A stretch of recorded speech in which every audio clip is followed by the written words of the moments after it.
Hi, people. Moin away from Kirgan as always, and as usual. Yeah, I am quickly going to cover astrologically the constellation of Vlad the Impaler, also known as Vlad Dracul, Vlad Dracula, Vlad Tepes, you name it. The guy that the myth of Dracula is derived from. Now, for those of you that don't know who he is, check the Wikipedia entry linked in the description of this video, as well as if you have the time and if you want to, of course, and or want to a biography video denoting who he was and his actions and deeds and whatnot, and so on and so forth. Also linked in the description of this video or at the end screen and or at the end screen. But I'm going to show you a short so that you have a general idea if you don't know who he is or you need a reminding of who he is and what he's known for. Vlad the Impaler, ruler of Wallachia in the 15th century, loved brutally impaling his enemies. In 1462, he pushed back the Ottomans by impaling 20,000 people outside the city of Targovist for the advancing Ottoman army to see. When Sultan Mehmed II saw this gruesome exhibit, he fled with his army to Constantinople. Vlad the Impaler. Yes, and that's essentially it. Wallachia is modern day Romania, if I'm not mistaken. Yeah, or part. Yeah, where modern day is. Back then it was called Wallachia. And this was in the heydays of the Ottoman Empire. So modern day Turkey. Um, and that's what he was known for. He was known for that level of brutality. That act stands out the most, arguably, I say. But my point is, the guy was brutal.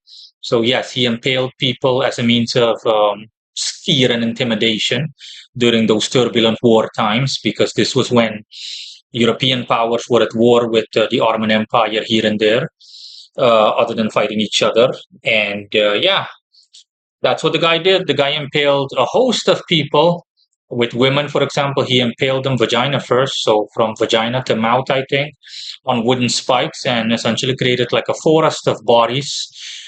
And imagine what it's like being an Ottoman soldier and then coming across that. It's enough to ultra traumatize you for the rest of your life if you're the average person. Imagine by modern day standards coming across that. It's literally stuff that you only see in the gruesomest of horror movies.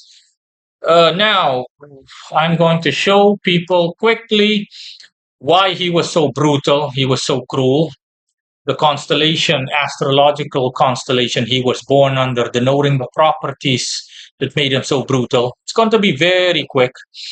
Now, the planets that deal with brutality, obviously, especially considering the fact that this is a man, are Mars, Pluto, and Saturn.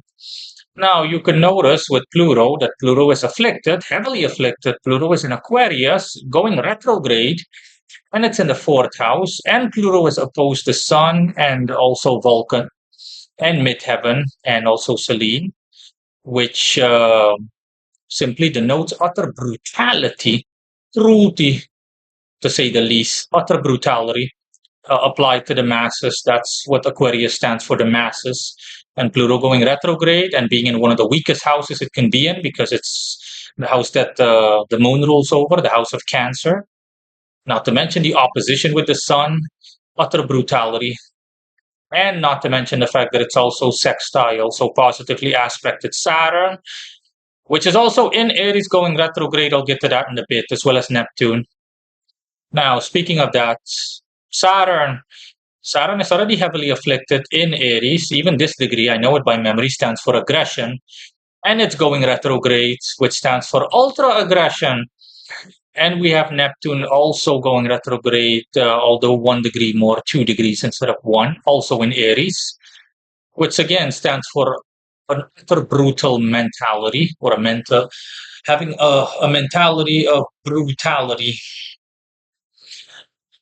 And we also have positive aspects for both these three to Uranus, which is in the eighth house. It's in Gemini. And again, it's the house that Scorpio rules over, only supporting more brutality. And last but not least, also need to denote that both Saturn and Neptune are negatively aspected Jupiter, only adds more fuel to the fire. And last but not least, we have Mars there here in Virgo in the 11th house, which stands for the fact that the brutality is aimed at the masses.